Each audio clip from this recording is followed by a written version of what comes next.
COVID-19 pandemic is catalyzing digital transformation across business models, channels, and touchpoints, even as it takes a toll on the economy. The necessity for increased organizational agility as well as deeper ties with customers in a changing world orders underpins this trend. The process of digital transformation, on the other hand, is complex and time-consuming for both organizations and consumers. The banking and payments, which are essential foundations for the economy, have experienced a significant increase in digital offers and uptake. While turning digital isn't a new concept in the industry, the epidemic has hastened the use of digital technologies for sure, with far-reaching consequences as well. Now, this session, upcoming session, which will be talking about the changing of banking processes, is moderated by Mr. Lalit Mehta, Chief Executive Officer of co-founder Decimal Technologies Private Limited, Mr. S. Anand, Chief Executive Officer of PaySprint, Mr. Sabyasachi Goswami, Chief Business Officer, Perfios, and Mr. Riju Ray, Chief Business Officer of ID5. And with that, I would hand over the panel to Mr. Lalit to take it forward. Mr. Lalit, stage is yours. Good afternoon, gentlemen. It's an honor to be with you all today, and good afternoon, everyone online. So I think the way Amit was talking about COVID, so last 2 years, our lives have changed in more than one way. And one of the ways which we have seen is that adoption of digital has been faster than what we have seen any time in life earlier. And while a lot of stuff has gone digital, there is huge demand for digital, but definitely there are issues which we will talk about. Just to talk of certain predictions that are being done in the industry, that ICT spend, out of ICT spend, banks used to spend close to about 40% on digital in up to about 2019. And in 2022-23, it's expected to go up to about 55%. Another thing that is being talked about is that, enterprises are changing, where every employee is kind of becoming more like an innovator on newer platforms. So 60% of the employees are expected to be working on stuff that is non-existent today. That's what is the prediction in like 2024-25. Similarly, we see on the ground, all of us come from the similar space. The demand for digital has been, it is more than what we have ever seen. On the other side, we have the severest shortage of talent. While demand is there and we know that the supply is not going to be able to match the demand anytime soon, but I think a couple of issues that would need our attention today. One is that, is this entire investment that's happening 40% to 55% in 1 year, is this sustainable enough? Is this being invested in a way that we can reap the benefits of this for a couple of years? Are the systems that are being built scalable enough? What about security? So I think what investment needs to be done in digital is the right topic that we picked today. So I think I'm going to love it for sure. So why don't we start with the first thought that was running in the mind? Which part of banking do we think has been quicker to adopt digital than some other pieces of banking? And why is it so? I think you can go one by one, and we can. It'll be good to know everybody's kind of perspective on that. So why don't we go on and with you first? Yeah, rightly said. I think the COVID. I would probably say the COVID is probably the chief transformation officer has been COVID, especially in the banking space, right? And the way the digital banking has really shaped in and come in thanks to COVID. Is been it's no longer an option. Is an option. It's probably something that you'll have to do today, right? You really can't take time not do it.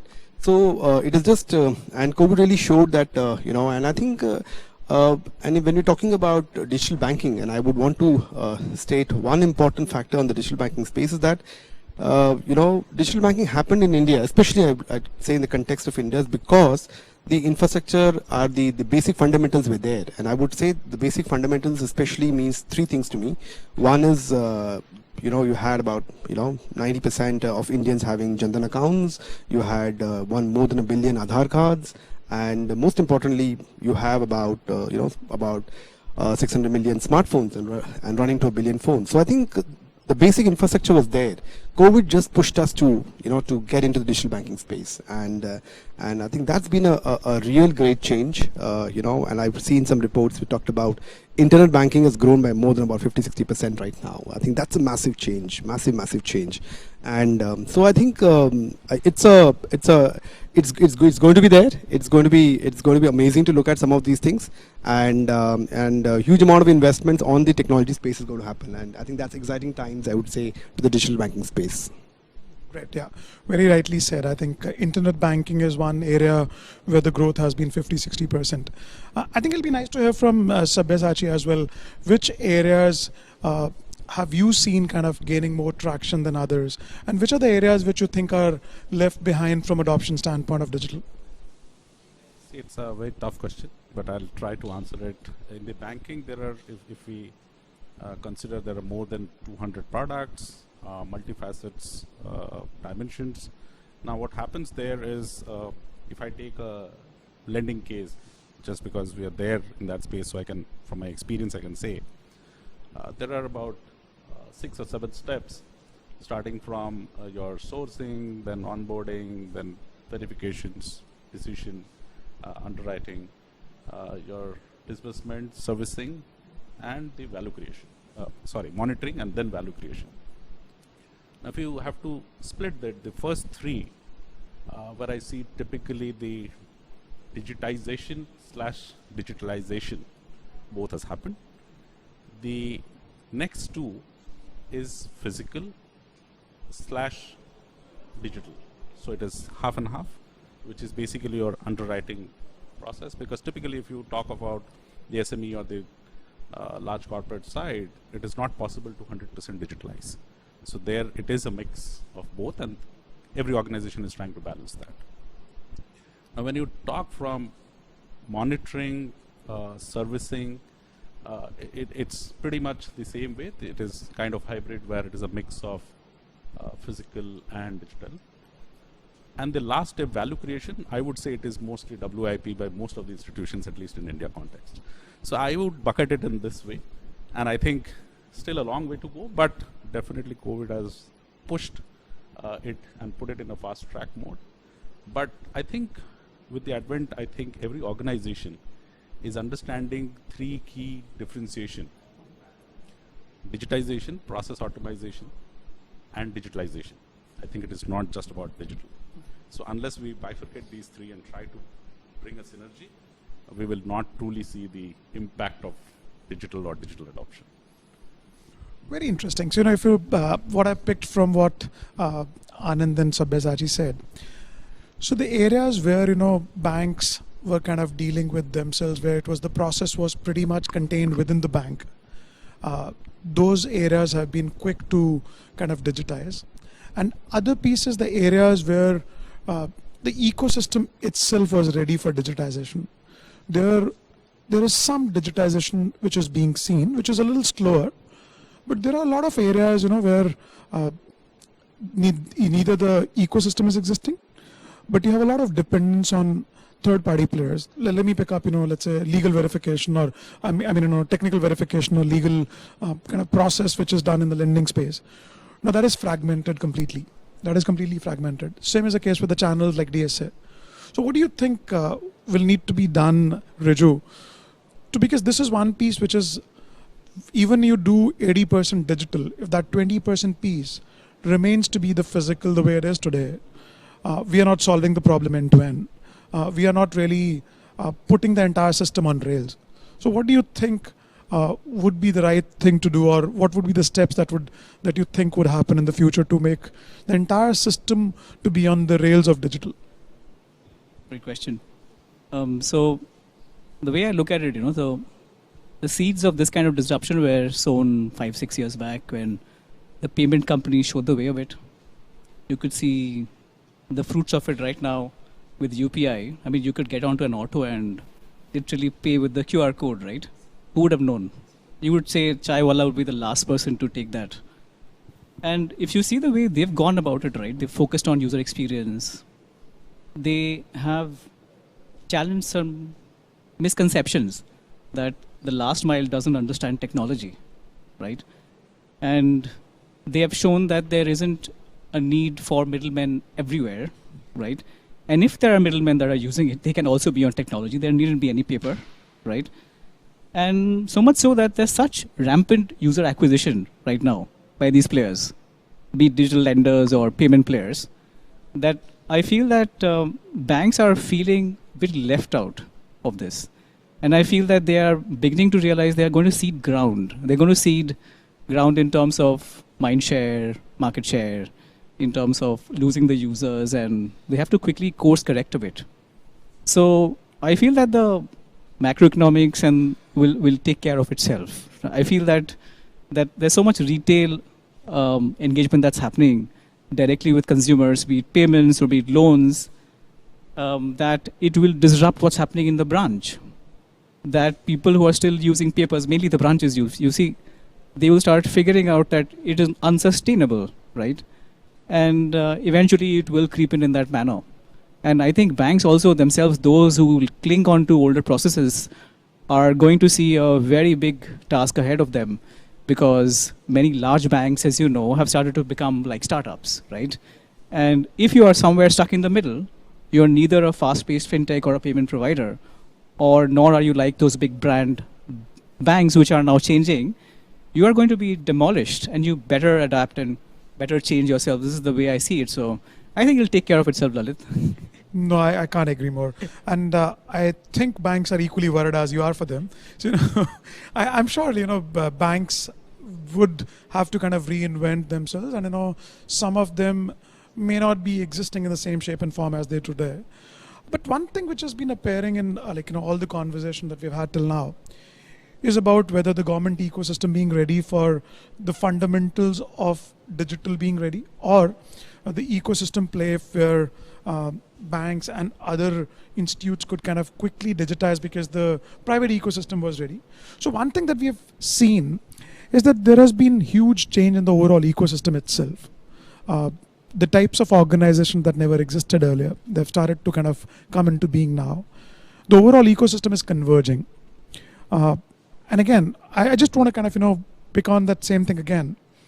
Couple of more investments now need to probably happen on the private, to create private ecosystem, because government is doing what it can do, or it has been doing quite a bit. But on the private side, I think a lot of companies are focused on creating B2C marketplaces, or B2C business models, or B2B business models. But what kind of investment do we think is needed from the private players in taking this ecosystem to next level? If you look at something like Plaid that happened in US, or like in India also, I'm sure there are many. But what is the thought around that? Two parts of this question. One, what is it that private investment that needs to happen in the ecosystem? That's one. Second, how do we make sure that the fragmented play of the entire ecosystem is benefited by this investment? What do we think of this? I think Anand himself runs similar ecosystem, so he would be able to comment on that well, I believe. Well, I think rightly said. If you really see the entire digitization space, and what Viju also said, the private players are the ones who really took it up. In classic cases, UPI, right? And today, I'm sure 2 years back you never thought that there's a Thela wala would probably take your payment, an auto wala will take your payments through UPI. Things really change, and I think, I think the private players really did take these things to the market. So you really don't have an option today. And I think what really has changed in the COVID is I think a customer has become digital. Customer mindset has become digital now. He started accepting digital. He's become comfortable with the digital, right? Can you imagine that somebody a sabji wala today probably is saying you have a QR, you scan a QR, and which also means that the guy has got a bank account behind. And understand what you're talking about, right? And and somebody he's comfortable. The most important part, he's comfortable. You talk about 400 billion transaction last month on a UPI. And I remember the figure just before COVID is about 120, 130 or something billion transaction. Just imagine what a leap it took. So I think I think more important, especially in a country like India, cash, why do cash work? Because cash is so comfortable to use. It's so trustworthy to have a cash in hand. And if UPI is able to transform and build that trust, I think we've come a long way. And private players have shown that investment is very, very important, right? And banks, especially today, don't have a choice. Absolutely, don't have a choice. Earlier, banks would say, oh, investment on technology is like it will take 10 years to recover. What technology to use? A lot of debate on happening. Whether we should invest, we should not invest. We can live with it.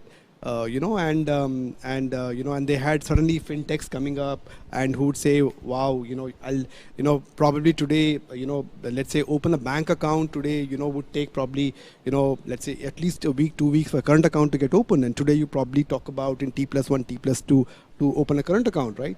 A massive amount of KYC, which is completely online, completely digital. I mean, it is, I think the government created infrastructure, people have the fintechs have really been taken up. And I think, and the banks have been realizing this. And one thing that I've seen, at least in terms of the entire relationship, is that, let's say a few years back, banks were not very comfortable with what fintechs were doing. They probably took them as more as a threat than, as partners.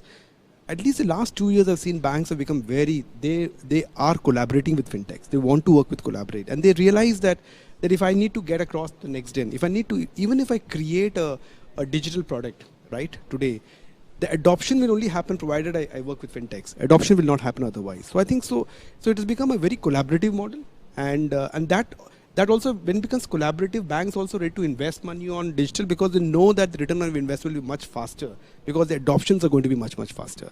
So I think that's been a drastic change in terms of, and I think that's a good news for converting into digital as well, I sincerely believe.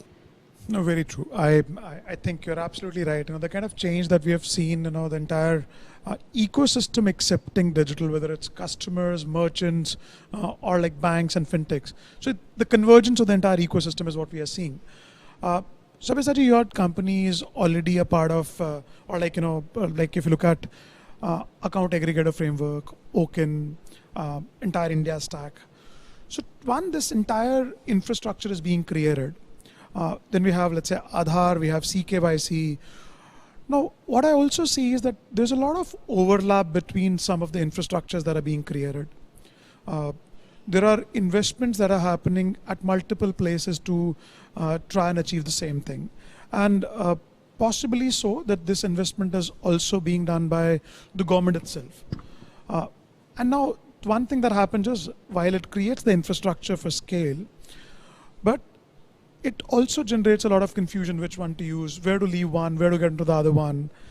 How do you think that this entire ecosystem that's being created with the government and the private investments, where will this settle in terms of the overlaps between them going away, the clarity of purpose of each of those coming in when this ecosystem is to be used? So I think we have to time to it before it converge. I think it will converge depending on certain segments within the product type, certain use cases, and certain regulatory interference will be there. What I feel in immediate near future that will happen is, as you said, the account aggregator ecosystem will evolve like how Bureau evolved 10 years back. So it started, and then it took 3-4 years to create awareness in the market between the FIs and then the customer in general. So it's pretty much the same way. Today, the account aggregator is perceived more as lending use cases, but I think eventually it will move towards wealth, investments, / any other savings account, current account, or any other onboarding journey. I think it will facilitate that. Now, when we are saying account aggregator, what does other ecosystem contribute? So as I said in the previous question which I answered, that it is about truly digitalization and not just digitization. So if we talk of truly digitalization, it is end-to-end has to be digital. So I think each of this ecosystem that government is stepping in and kind of creating that infra will fill the bucket, each bucket of that end-to-end journey. So I think in the credit decisioning and kind of underwriting bit and a bit of monitoring bit will be addressed by account aggregator, whereas some of the like DigiLocker can help in onboarding and sourcing. So there are different steps in which I think each of this will fit well. So I look at it that way, and I think finally it will converge and make a complete full line from end to end.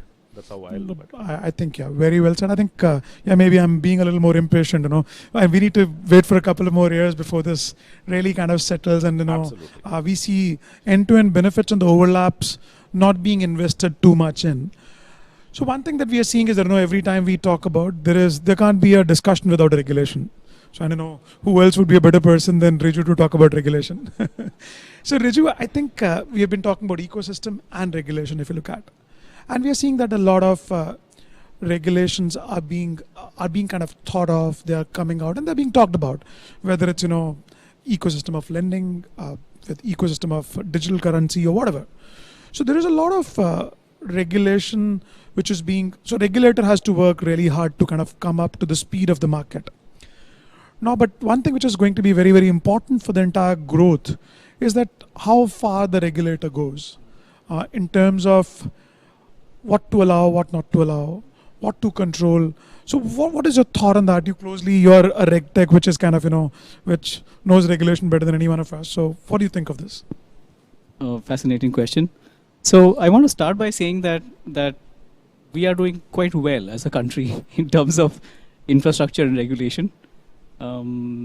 I have enormous respect for RBI and the way they've sort of looked at the entire piece and tried to streamline things. And similarly, if I see the work done by SEBI or IRDA, there isn't a lot you can point your fingers at and say that, look, it's lacking.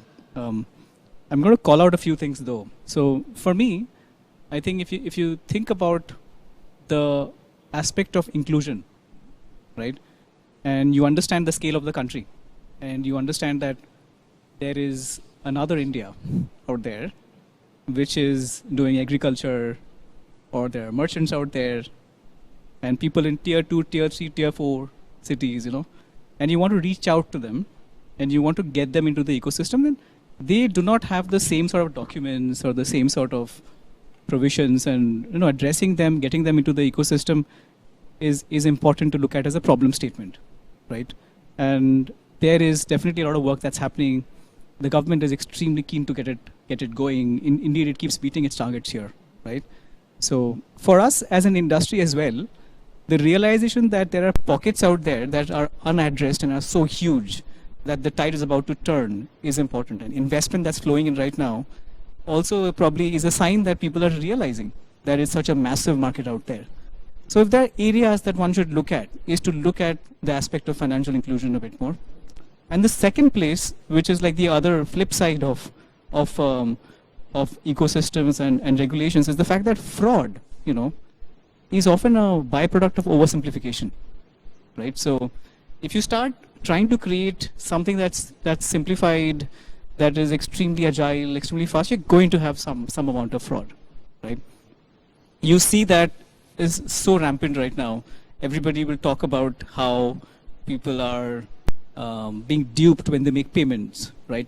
It doesn't mean that they've stopped using payments. They've factored it in. They're learning from the experiences, right?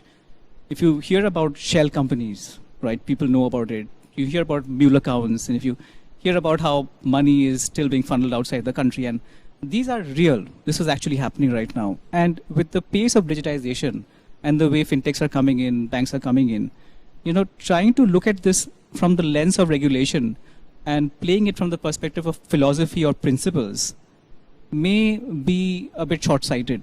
The time has come to be a bit more prescriptive, to look at technology as the only way out of it. Right? It's important that you get into transactions, you understand exactly what's going on, you start insisting that people have systems in place that look at it. And by having these guardrails out there that look at fraud and that look at transactional fraud in general, you then will find that the economy will accelerate. Because by making sure fraud goes down, adoption increases, right? So it's actually the other side of the coin. And I believe that is a pocket that requires a bit more of regulation, a bit more of scrutiny. Very, very interesting. I think, so I'll just pick up two things. And one thing that you said was that financial inclusion is one area which needs some intervention, which needs probably some bit of simplification to make sure that we go out there and serve that market which is underserved right now. On the other side, the flip side of simplification is frauds kind of going more, and that leads to maybe some amount of adoption coming down. Yep. So I think RBI and other regulators have got a tough task in front of them. While we need to scale up and go to kind of underserved, we need to simplify, but we can't oversimplify. That's a message that at least I'm carrying. Wonderful. Okay, and you also kind of suggested that technology is the only way to kind of go out of it. And so one thing that needs to be looked at, which will be it'll be a disservice if we don't talk about that topic in this thing. Which pieces of technology are going to kind of make this entire digital infrastructure? So the problems that I see in digital infrastructure is, are we designing for future? Are we designing for past? Or are we designing for present? What are we building? Are we building it for today? Are we building it for 3 years, 6 years? How scalable is it? We are talking of financial inclusion, going to underserved and including millions of more people into the entire ecosystem. So we need to have scalable. Then to prevent frauds, we need to make sure that the entire security aspect is taken care of. What pieces of technology or what technology stacks or what investment in technology do we think is going to kind of make it the right investment? So, Anand, what do you... Well, you have something called cost to serve, right? And you typically have seen in the one of the biggest differentiations that banks would have with the fintech, the cost to serve, especially in fintech, is much lower than especially in a bank. And I think that's where the dynamics changes when you talk about investments, right? And probably in investments today, see, even an investment in tech cannot be looked at silo today. I'll tell you why. Because what's happening, I mean, you want, let's say, you have various things that you want to digitalize, but I think what banks have to also learn is that they need to look at some of things like data, right? For example, banks have got immense huge amount of data, but who uses data today? Who's looking at data and saying about what product would he want interest to sell? Are we looking at is the bank looking at data analytics? So I sincerely believe, I think a lot of discussion on AI being there, a lot of discussion on analytics being talked about, a lot of discussion about open banking being talked about, and I know Niti Aayog came up with the digital banking as a paper recently and talked about, said, and when I was reading through, I was saying, banks will be feeling really threatened now. The saying, let's get digital banking going in, and where everything is going to be digital, right? And what happens to the traditional banks, right? So I think the message, even from the government perspective, is very clear that even for traditional banks, if you don't bring in technology, and if you don't invest in technology, then I think you're going to be left behind. And when banks are talking about technology, I think what's very important for them to really understand, how do I ensure that they will have to work on various aspects. One is obviously bringing in the best technology, ensuring that frauds are taken care of, cyber security and all of the stuff has been there. Also to ensure that their entire manpower force right now currently, how they make them more efficient is what very, very important, because I think that's again a big thing. How do they ensure the data that they have today can be used much more to increase adoption, right? So I think it's technology by per se alone cannot justify, but I think it has to have a number of other factors which the banks have to seriously start looking in, so as to ensure that they become, as I say, cost to serve has to come down. Right. So for them, it's a very, very, it's a complete. You have to you'll have to you have to look at the entire end-to-end process. Rightly said. I mean, it's not you have to digitize end-to-end. It's not one. You can't just pick up one and say, okay, I'll do this and I'll leave the others. It can't happen that way. So I think time has come. I think COVID has shown you don't have a choice. You've got to run through it. And they'll have to figure it out. Investment has to be there, and investment returns have to come in. So they have to look at the entire 360 degree to figure it out what needs to be done now. Lalit, if I can add. No, please. I think, anyways, you would have to come next because, Yeah, please go ahead. Okay. So to add to what Anand was saying, I think when we talk of investment or digital adoption or the return on investment for an institute or a technology company, see, two or three things that comes top of my mind, and I think which gets left out in most of the conversation. Number one, for any institution, let's say a bank or forward-looking NBFC or a fintech, what we don't invest on is the workforce itself. We want digital. Are the people upskilled to accept digital as digital first? I don't think that's happening. So what happens is people are somewhere in between, and they want to hold on to the legacy systems and trying to justify that. So that act as a bigger impediment to kind of take the digital or any technology related to digital to the next level. I think fantastic. All of us are seeing this severe shortage of skills, and this is the result of underinvestment that has been done in the past. Absolutely. And I think we still haven't learned, it seems. Yeah. Still, we are not investing as much as we should. Right. So investment in skill is a message, Absolutely. or investment in people, so Yeah, to I say. mean, and to add to it, sorry there, but one thing which I keep, given the experience that I keep on seeing it on a day-to-day, see, in a large institution, and I would not classify it between a bank, NBFC, or a fintech, but any institution for that matter, what I see is technology is, or technology teams or IT teams are still considered as cost center. So you allocate so much investment only. Now, if you want to do that and you want to become digital first, it's not going to happen. So I think unless you sync all this to your objective, which is digital first as an institution, digital adoption, and your journeys, and that which I told WIP, the value creation, if you're looking at that value creation moving from WIP to done, then you need to move these two parameters, which is super critical. Great. I think you have given us, that entire paradigm shift that needs to happen. Probably it should have happened a couple of years back. We are a little late, but better late than never, I believe.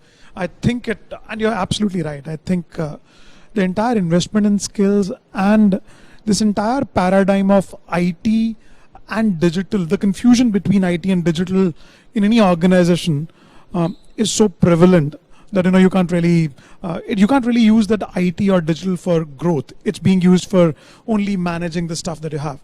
So fantastic. It'll be unfair if I don't know how we are doing on the time. Okay, so then I think it's going to be, let's make it the last question then.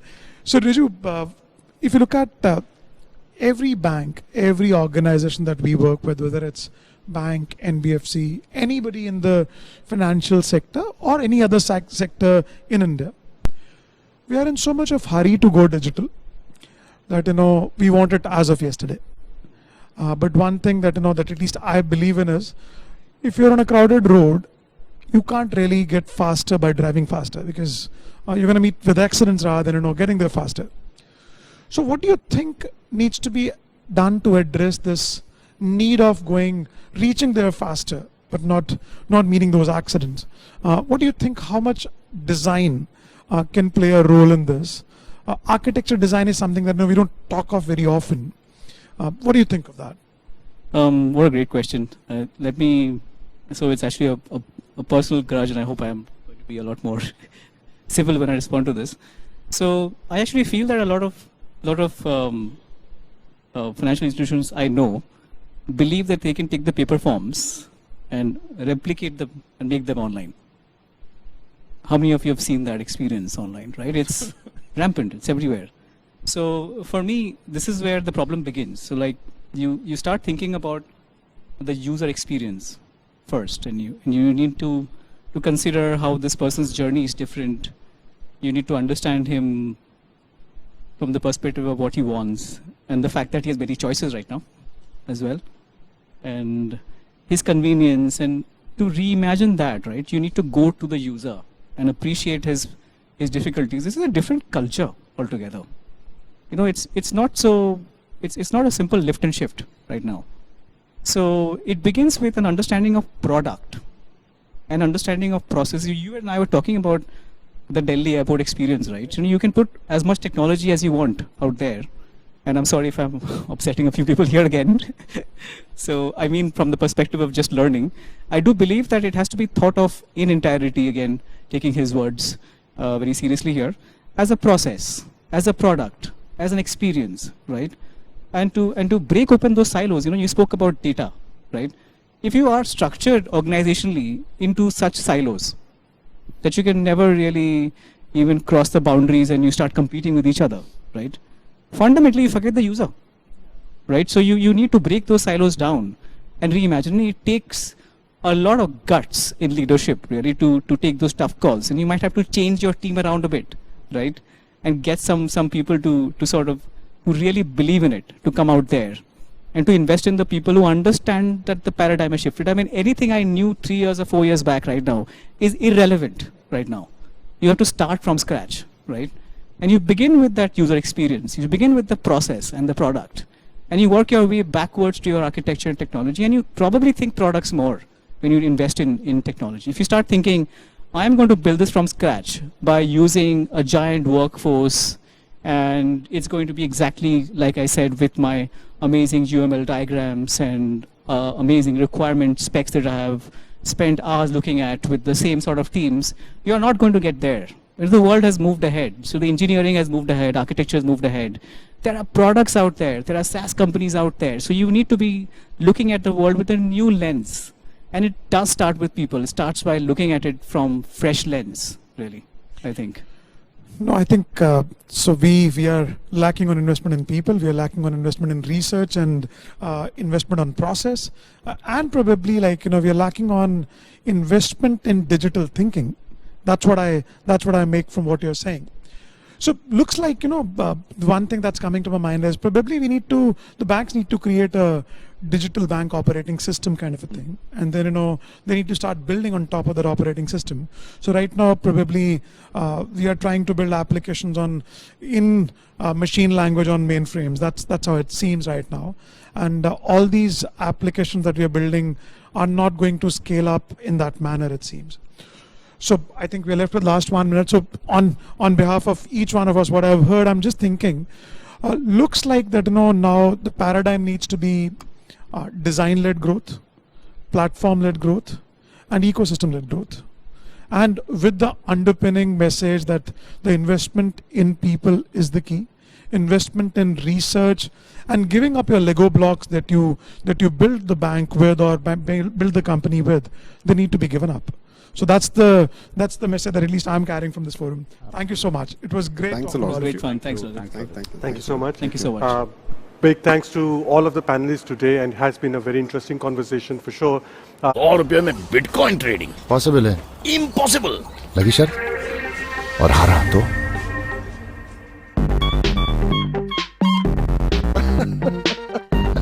It's possible on CoinSwitch Kuber. Download करो और Bitcoin में trading start. CoinSwitch Kuber. सिक्का चमकेगा. Cryptocurrency is a non-regulated digital asset, not a legal tender and subject to market risks and price fluctuation risks.